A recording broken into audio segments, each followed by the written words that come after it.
Good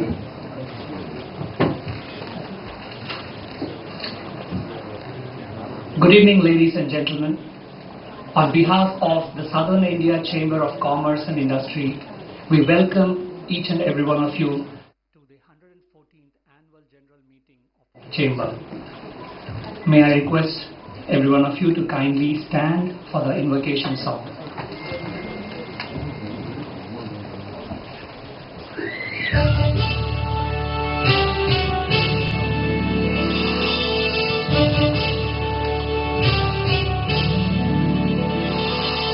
நீராடும் கடலுடுத்த நிலமடந்தை கெழிலொழுகும்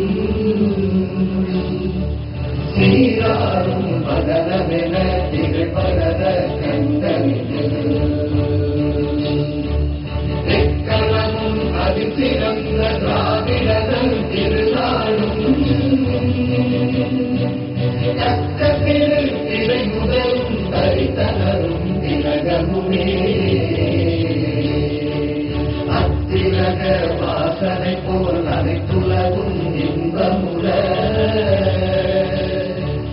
எத்திசையும் புகழ் வணக்க இருந்த பெரும் தமிழனங்கே தமிழனங்கே உன் சீரிழமை திறமியந்து பெயர் மறந்து வாழ்த்துதுமே வாழ்த்துதுமே வாழ்த்துதுமே.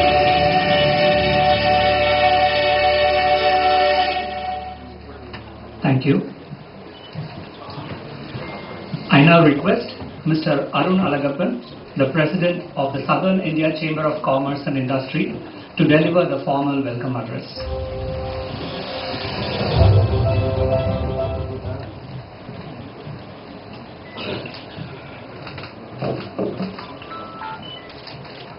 Honorable Minister of Finance and Corporate Affairs, Srimati Nirmala Sitharaman ji,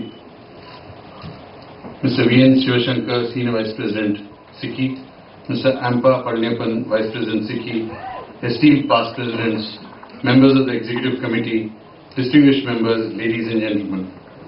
Good evening and a warm welcome to the 114th Annual General Meeting of the South Indian Chamber of Commerce and Industry.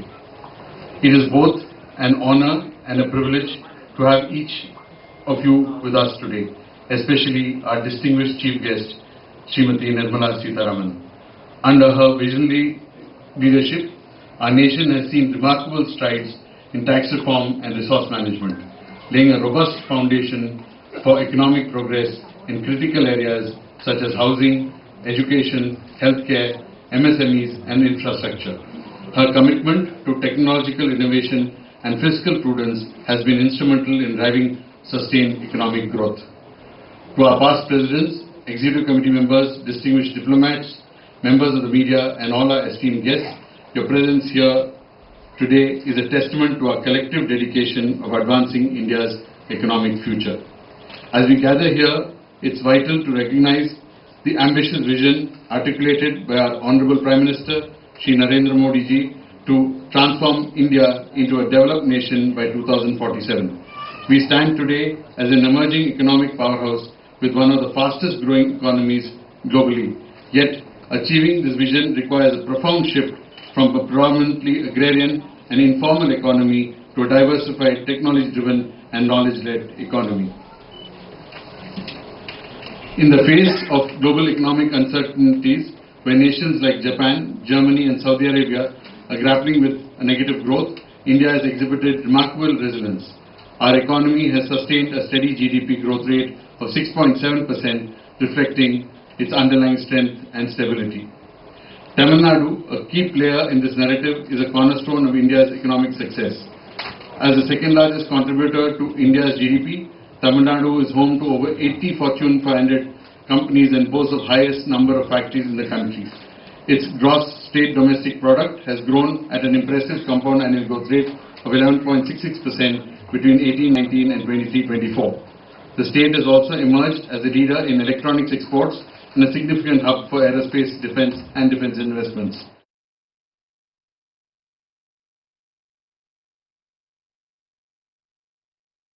In this growth, creating new opportunities and fostering innovation. As we look towards 2047, SICCI proposes several strategic priorities to accelerate India's journey towards a developed nation status. Climate change and decarbonization. India is taking a leading role in the global fight against climate change. Our transition from a high carbon to a low carbon economy is both an environmental necessity and an economic opportunity. With advancements in renewable energy, green hydrogen and low carbon technologies, India is well positioned to lead in this space. The International Energy Agency forecasts $80 billion in revenues from renewable batteries and green hydrogen, highlighting a promising future of our green economy. On the technology and disruption and digital transformation, the decade is upon us. India's digital economy is projected to reach $1 trillion by 2025, with internet users expected to hit 1.2 billion by 2030. Our leadership in digital transaction, evidenced by processing 48 billion payments in 2022 alone, underscores our technological progress. On the emerging sectors and innovation, India is poised to excel in electric vehicles, fintech and deep tech. The EV market is set to grow at a CAGR of 49% between 2022 and 2030. Our fintech sector, with over 2,100 startups, is anticipated to expand from $31 billion in 2022 to $150 billion by 2025. The rapid growth of deep tech, driven by AI, IoT and blockchain, reinforces our commitment to global technological leadership.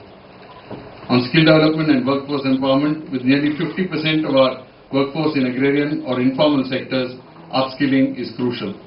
Recent initiatives to provide wages for first-time workforce entrants and internships for youth are steps in the right direction, aiming to enhance employability and ensure our workforce is ready for a rapidly evolving economy. Harnessing the demographic dividend, India's demographic profile, with over 70% of our population under 30 and a growing number of women entering the workforce, represents a unique economic opportunity. By 2030, India is expected to have the largest working age population globally, potentially boosting GDP growth by 2% annually.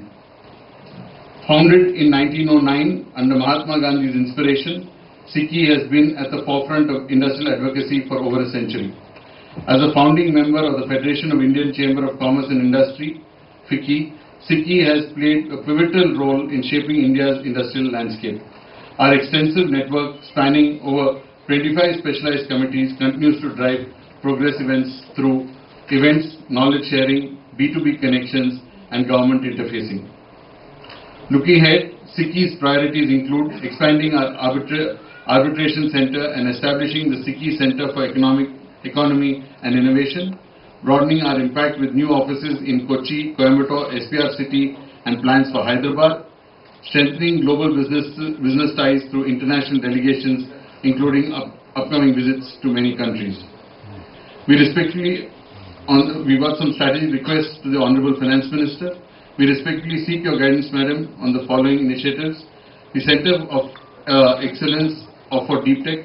We seek the Honorable Finance Minister's support for the comprehensive development and growth of the Center to achieve its stated objectives.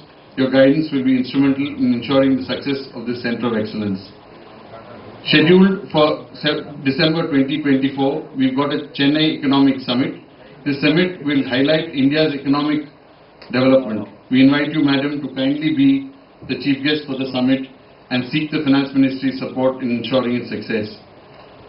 On the FinTech University, FinTech is a crucial pillar of India's economic transformation, and Tamil Nadu is ideally positioned to lead this revolution. We propose that the Honorable Finance Minister can consider establishing a FinTech University in Trichy. Your support will help cultivate the next generation of innovators and entrepreneurs in southern India. In closing, I extend my heartfelt thanks to each of you for your continued support and dedication. As we work together towards our shared goals, SICCI remains steadfast in driving innovation, fostering economic growth, and securing India's position as a global leader. Thank you. Nandri. Jai Hind. Thank you, President, for setting the context towards today's important session. May now request Mr. Arunalagappan, President of SICCI, to present a memento to our honored guest, Mrs. Nirmala Sitharaman, the Honorable Finance Minister, please. I request Mr. Ampa Parliapan and Mr. Shiv Shankar to join, please.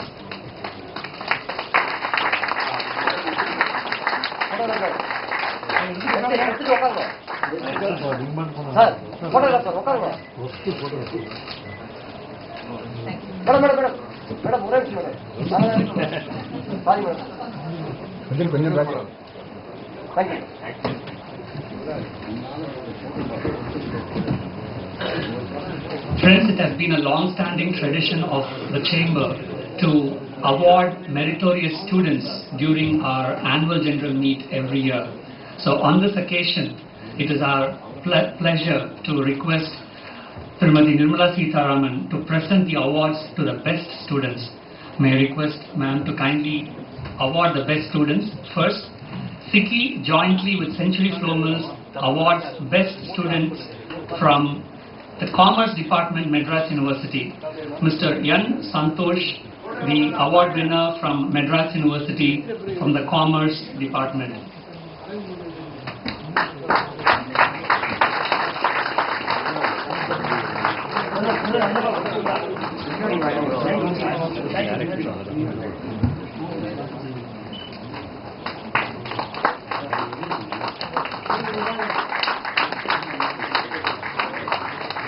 Mr. D. Dhanaraj, the topper in agriculture from Annamala University.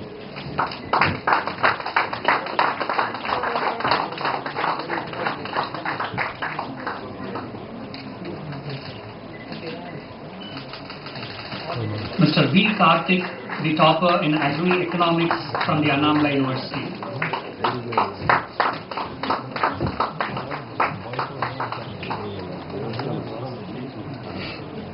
Ms. Y.N.M. Asini from Management Science, the Dialogue Institute of Business Administration.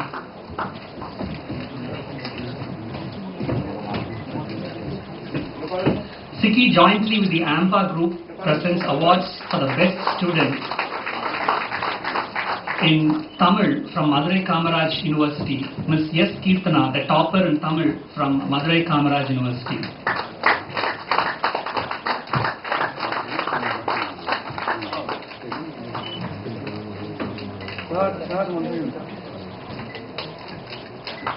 Ms. Yan Shafia, the topper in sociology from Manonmaniam Sundarnar University, Tirunelveli.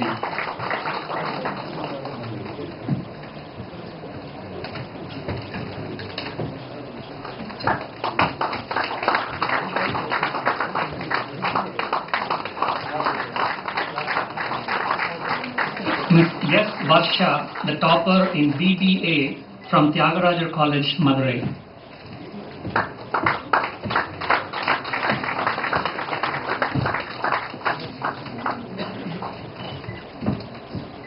SICCI jointly with Coromandel International Limited awards the best students in artificial intelligence. I request Mr. B. David Benjamin, the topper in artificial intelligence from Bharatidasan University, Trichy.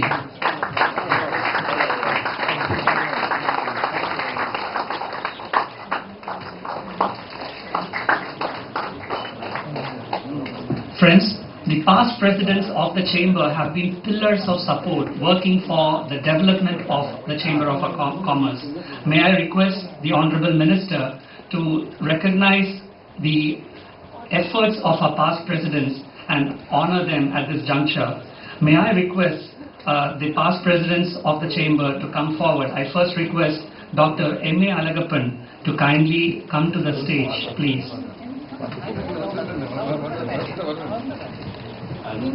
Thank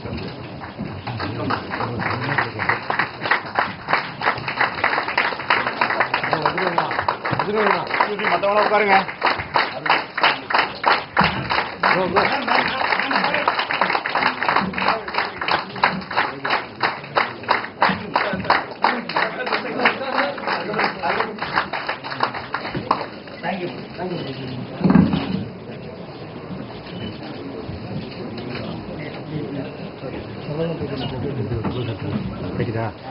Next, I request Dr. C.M. Gangadharan, past president of SICCI.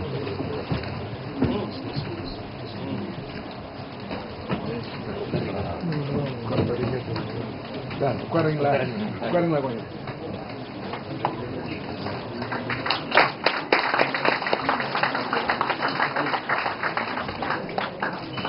And I request Mr. R. Veeramani, the past president of the chamber, to kindly come to the dais, please.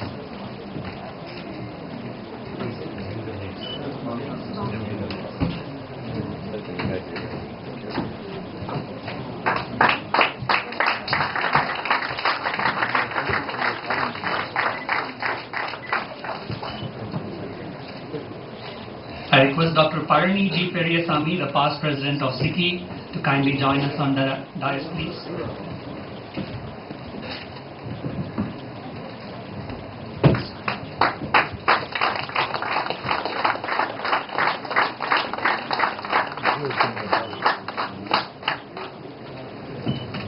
I request Mr. M. Balasubramanian, past president of the Southern India Chamber, to kindly come to the stage, please.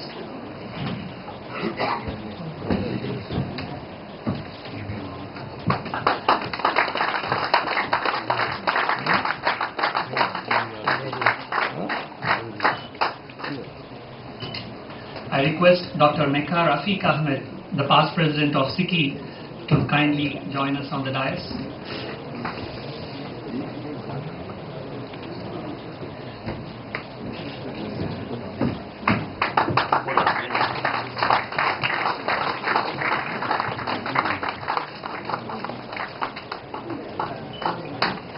And I request Mr. R. Ganapati, the past president of this chamber, to please join us on the dais.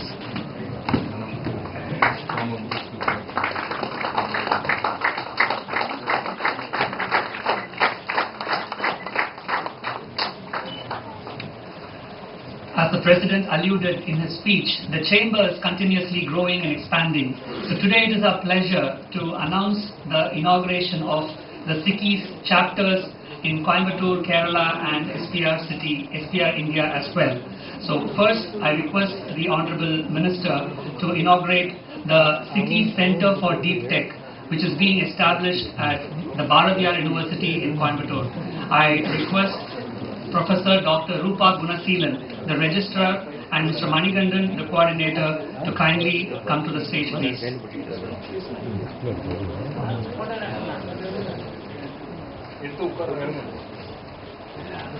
I request the Honorable Minister to kindly unveil the plaque for the inauguration of this Deep Tech Center.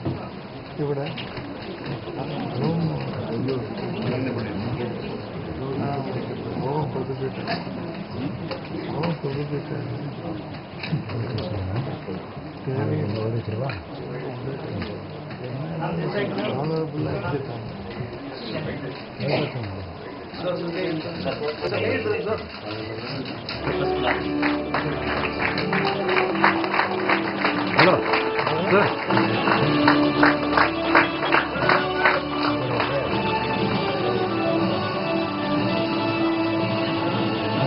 Thank you, ma'am. I request Mr. Nur Muhammad Nur Shah, Mr. Akhil Ashik and Mr. Naveen Kolatpur to kindly come to the stage for the inauguration of the Kerala chapter, please.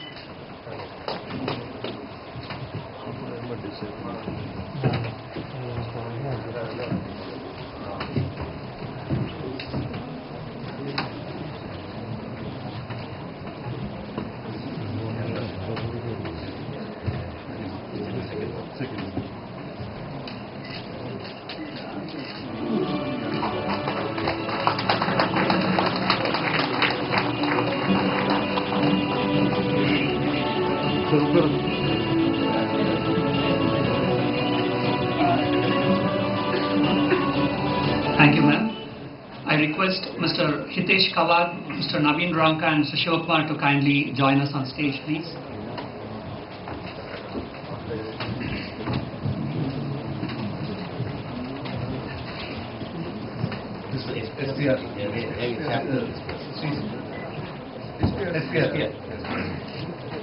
Please.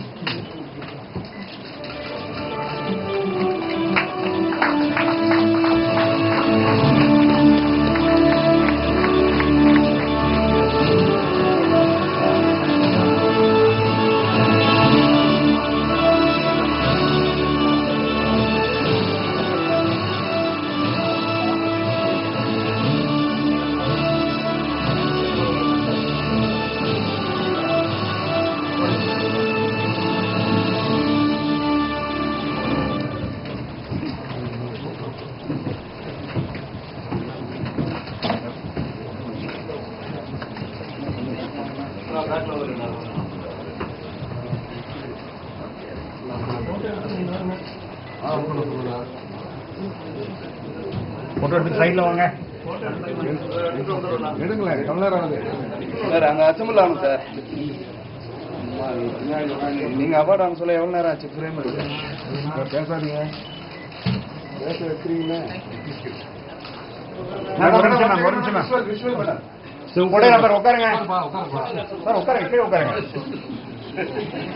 Sir, உட்காருங்க sir. கொஞ்சம் இருந்து இது வேணா பேசுவோம். Thank you, thank you ma'am, thank you ma'am.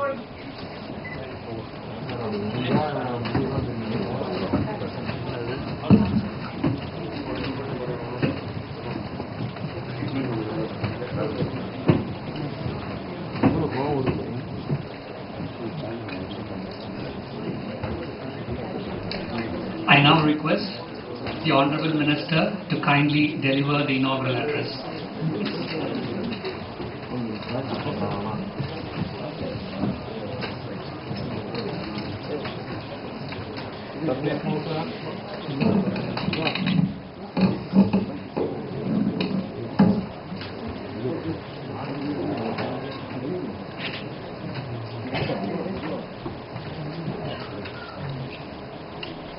Good evening, and I'm grateful to the South Indian Chamber of Commerce for inviting me to share a few thoughts with you. We are actually meeting at a time when in the third term of the Prime Minister, I emphasize on the third term only because it reflects the desire of the people of India for continuity and stability in policy. We need to have, at a time or at the juncture in which India is located in, stability in policy, a predictable tax regime, and also continuity in administration, so that businesses can be sure that there will be some steady pathway with which they can go ahead with their plans. More so because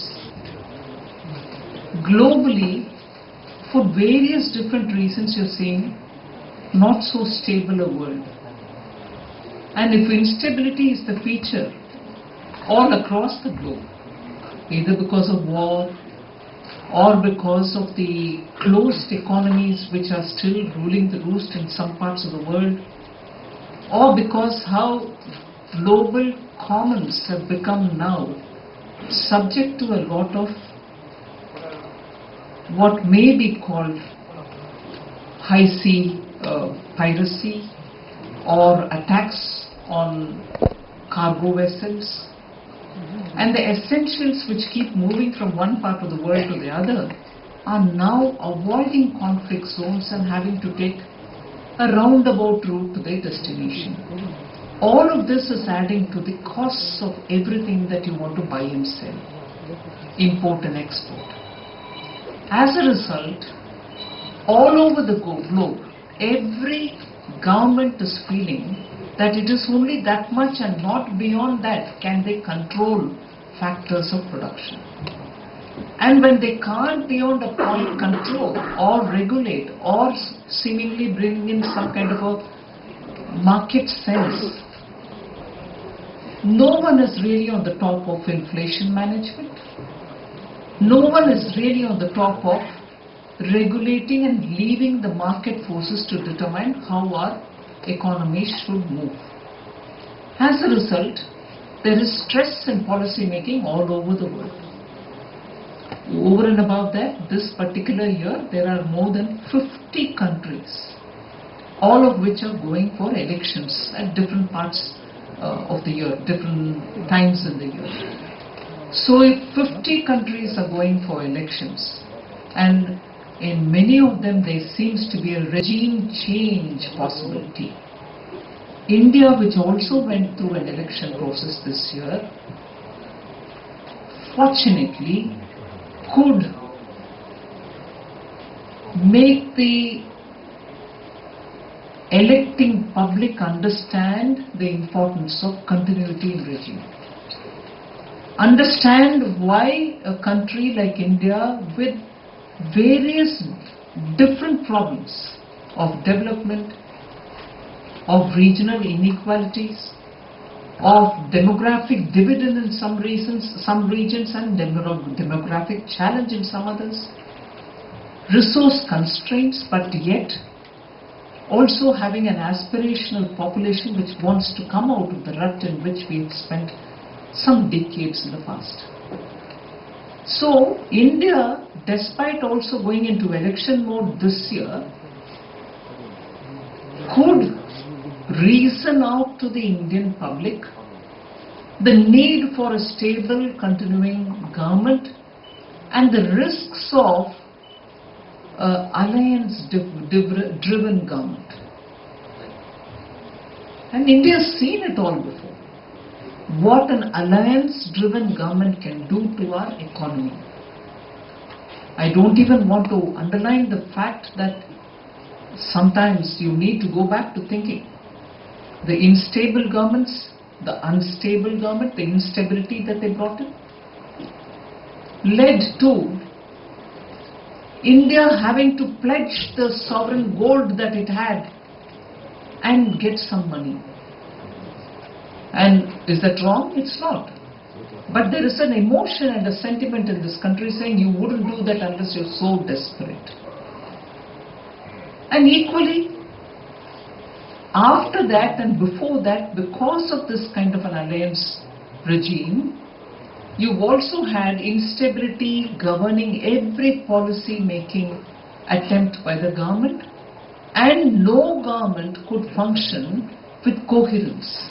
You had partners doing things which even the, as they say in Hindi, the mukhya could not hold the partners together. The chief of this group could not even hold the partners together to the same principle of governance, to be transparent, to be effective in governance and to make a difference to the public. So that lessons learned, thankfully Indian voters did not forget and they voted for a stable government, albeit with some reduction in the majority.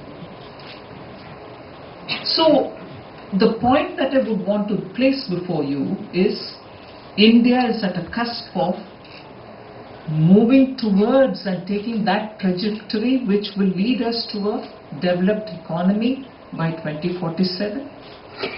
And if in this trajectory you have obstructions, you're not going to be able to make it even in the next 30 years. So what if we don't make it? Look at what you're doing at the moment. You are the fastest growing country. You contribute, as per IMF's own assessment, close to 16% of the global GDP. And if that is the contribution you're making to the global GDP at a time when even advanced economies are struggling, I know they start from a higher base, but even when as advanced economies are not able to showcase more than 1% growth, 2% growth in their GDP, here is India touching 7%, and even a few days ago the World Bank reiterated that in coming year too India shall grow at that level, 7%. And that is purely because stable policy making, steady and visionary leadership, together with the efforts of all the entrepreneurs in this country, efforts of small and medium industries, big industries which are generating jobs, which are also making sure in some sunrise sectors, India has the lead advantage. And because of that kind of an effort and the policy of the government to give production linked incentive to those 13, 14 sectors, sunrise sectors, you feel that there is a rapid growth in those sectors, whether it is advanced chemistry, green energy, green ammonia, hydrogen, renewable energy, where we have already proven to the world that in solar we are leaders. No wonder the Prime Minister started off the International Solar Alliance. There are talks of grids coming in the Southeast Asia of the world, Southeast Asian countries. And with those grids and also from India, if renewable energy can dovetail with them, you're going to have a globally well established, at least one major part of the globe will have an established grid system through which power can be bought and sold. And that is where, talking to South India Chamber of Commerce and Industry, I feel there is so much of potential lying here. When I say here, I mean in the South Indian states. That is not, I want to underline this fact, that whenever we talk about South India, there's this sense of, oh, we are better off than the rest of the Indians. I'm sorry, we are part of India. We need to prove repeatedly, yes, we have challenges, yes, we have strengths, but each part of India fuels the other equally. And in today's terms, let's not forget, you have a severe manpower shortage. And unless there is liberal flow of manpower from all parts of the country, even that exceptional entrepreneurship that we display in South India will be struggling. So I want to first of all start with this premise that South India and its strengths will have to benefit India as always, without that toxic narrative which is nowadays becoming a cult. I do not want to be a part of that cult. In the sense, no one of us should be part of that cult. India is one and all of us are working towards building better country, better families, better state, better everybody. So let's go on that note, and when I talk therefore South India, I see opportunity for all of us. Particularly when Sri Lanka is making an effort to integrate its economy with India. We are the first port of call. We are the first port of call, and there's immense potential for India's own production of energy to be able to be marketed in Sri Lanka, and gradually as Sri Lanka is also building its renewable energy, wind energy, solar, they're doing it onshore, offshore. There's so much happening out there in terms of policy making. Yes, they're also going through an election. We'll have to wait for that as well. But many of you all have businesses even there, and you're doing well. We need to have that sense of integrating our economy with the immediate neighborhood for the benefit of both, the economies, and actually in optimizing the resources which are available in both our areas. The defense corridor was an immense opportunity, and we did realize it in Tamil Nadu, but now there are also extensions, and that extension to Palakkad and that extension going to Tumakuru in Karnataka, because of the corridors which are being built, is going to have greater integration of the south. And that corridor which comes from Hyderabad going to Bengaluru is going to have a big impact on the economy of Karnataka, particularly the Kalyana Karnataka stretch, the north and the eastern side of Karnataka. So the projects which are big ticket projects of connectivity, which Government of India is investing in, freight corridors, better rail corridors, particular commodity corridors. For cement, the railways are now actually extending for cement, for coal, for many other ores. There are corridors coming, rail freight corridors. It's going to cut down on transport costs. It's going to move commodities faster. You're going to be able to move from one port of call to the other end of the country in the hinterland. So the investments which are being made, similarly, I'm sorry I forgot, similarly Chennai to Bengaluru,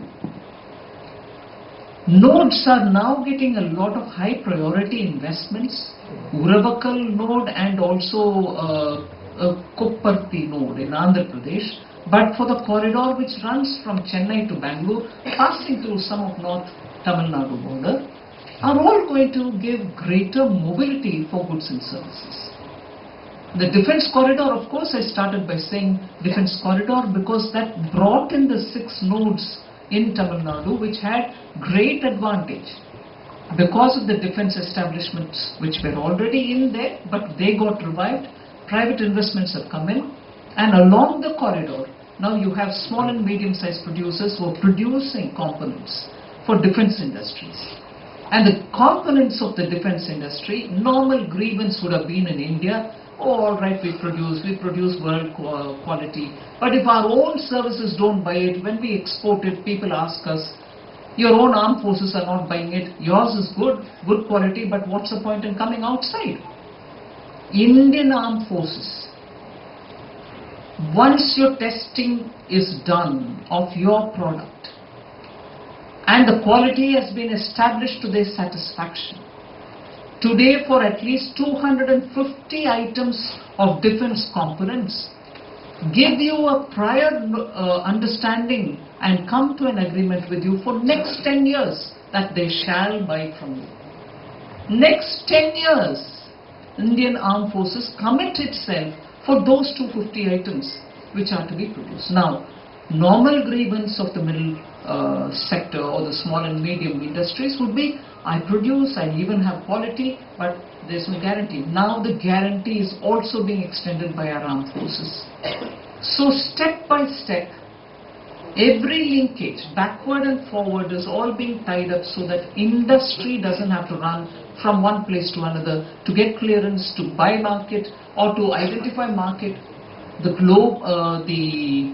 Government e-marketplace, which is the GEM market portal, today gives a slot for the medium-sized industries to put their items which they want government to procure onto that website. So it all gets procured. You're not running from one pillar to one office to another. So government's policy, incentives which are being given, the schemes which have been announced in the budget, wherein there was a part reference made to it, skilling according to the needs of the industry. So when we are talking about internship with top 500 companies in the country, it is funded by the government. Government pays these interns a monthly allowance of 5,000 rupees for a whole year. One-time amount of 6,000 so that the chap goes and adjusts in the place where he is now going to do internship with that money. And after that, every month he gets the government payment for the internship. All that the top 500 company are expected to do is to identify some instructors to handhold them during the internship on the shop floor. So if that is one of the schemes, it is going to ready people for those industry-ready qualities and skill.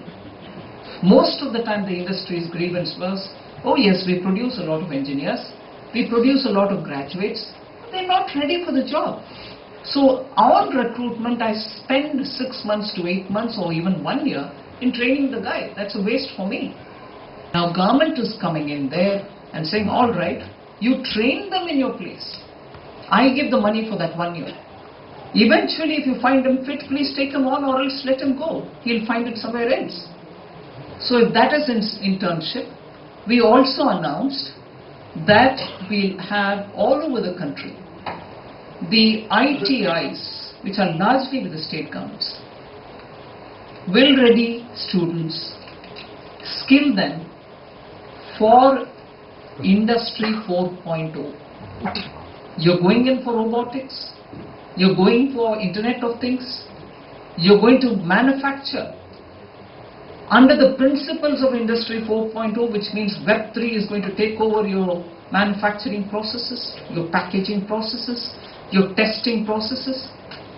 Now the ITIs all over the country will be with industry partnership, training youth to become savvy in hand-holding them and making them hands-on experience. So the ITIs and the equipments will be all given by the government, and also the industry will come in to say, this is the kind of training I want from these boys. Okay, girls also. So they would be trained in the ITI and they can come with a diploma. A lot of discussions also going with many countries. For instance, recently I was in Singapore. a ministerial delegation went, and today of course Honorable Prime Minister himself is in Singapore. As a precursor to the Prime Minister's visit, we ministers had gone. One of the things on which we had had extensive discussion was skilling and certifying, in which Singapore IT Education Systems and Training, ITEES,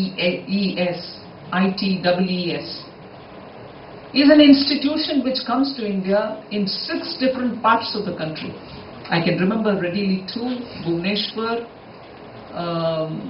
Guwahati, and possibly Gujarat, and possibly Maharashtra, Orissa. Yeah, I did say Bhubaneswar. So they are setting up skilling centers and training our youth, certifying them, and also of course helping out for training people to certify in the future. So there are efforts made by Government of India. I took the example of Singapore, where I was as a precursor to the Prime Minister's visit. Get global quality training people and trainers to come.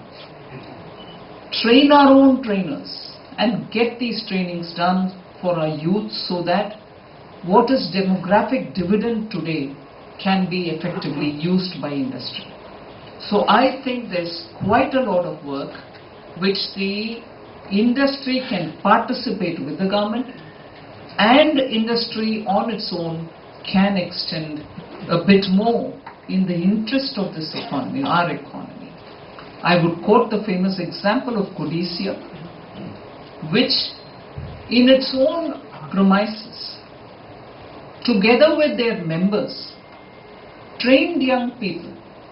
Although let us say their requirement in a year would be 100, they would train 300 youth in those specific industry required skills. They would absorb only 100, but the other 200 with similar training were available for industry elsewhere. That was a brilliant partnership between government and industry association. I wish that experiment is repeated elsewhere in the country, because it is purpose serving. We are not training people without understanding the industry's requirement. When industry itself decides to train, it makes sense, and the government can always partner in these sort of things. There are, of course, several things that one can talk about. I also have to emphasize on how we want to encourage industry to recruit people through the EPFO schemes. We have come up with 3 different announcements, all being funded by the government for the EPFO payment through the employee and the employer's share of the payment as well. So the emphasis is sunrise sectors, energy, fintech is something on which some of the students received awards, and innovation related activities of startups. I had spoken in Kerala earlier. Kerala has immense potential for fintech and startup related activities, because the youth there are doing their own experiments and coming out with very good solutions. But they don't need to be confined to be Kerala. Startups today are benefiting from youth from different qualities, different skill sets from all over the country. And I would think any South Indian state has already shown lead advantage in setting up fintech related activities. Global capability centers are relocating themselves here purely because you have exhibited strength in those areas. But I would now think it's time for us also to draw upon the youth of the rest of the country, use them for what they can offer, train them for what they can offer for the country, and in the process industries here can also have a cost advantage, which you probably are now reaching a saturation. Many of the global capability centers already set up in the south are now looking for tier 2, tier 3 cities, because the costs have now reached such levels that they are not able to meet their business formula. So I would think there's potential lying in the hinterland. not necessarily in the South Indian states alone. You can move further up north, Madhya Pradesh or Maharashtra, Orissa, and so on. There's immense potential, and banking sector in India has now come out of the difficult days that it had been put to. So the banks and the credit are all available. It is for our industry now. And I'm moving to a very fragile minefield-like area, so I have to choose my words. But I would want to say it here in a gathering of industry. Post 2019, when the corporate tax was reduced, there was a lot of expectation that Indian industry would come out of their twin balance sheet problem and be in a position to invest and expand their business now that the rate had been brought down. Unfortunately, we were hit by COVID, and genuinely industry had its own difficulties post it to come out of it. But now I think India is at a stage where the newer industries, the newer sectors, employment-linked incentive schemes and production-linked incentive schemes, both given by government, and the sunrise areas, India proving a leader. I'm not for a moment comparing ourselves with China, because Chinese economy is so very closed. Their administration is not as open and democratic as ours is. So there's no, but they have achieved a lot. I'm not denying that either. But it is not right for us to compare ourselves with China. However, we have that much capability and potential in this country. I would think industry should seize this moment. Seize this moment and leap forward for your own industry's advantage, so that you can compete globally and also be in a position to contribute to growing India's needs. So thank you for giving me this opportunity.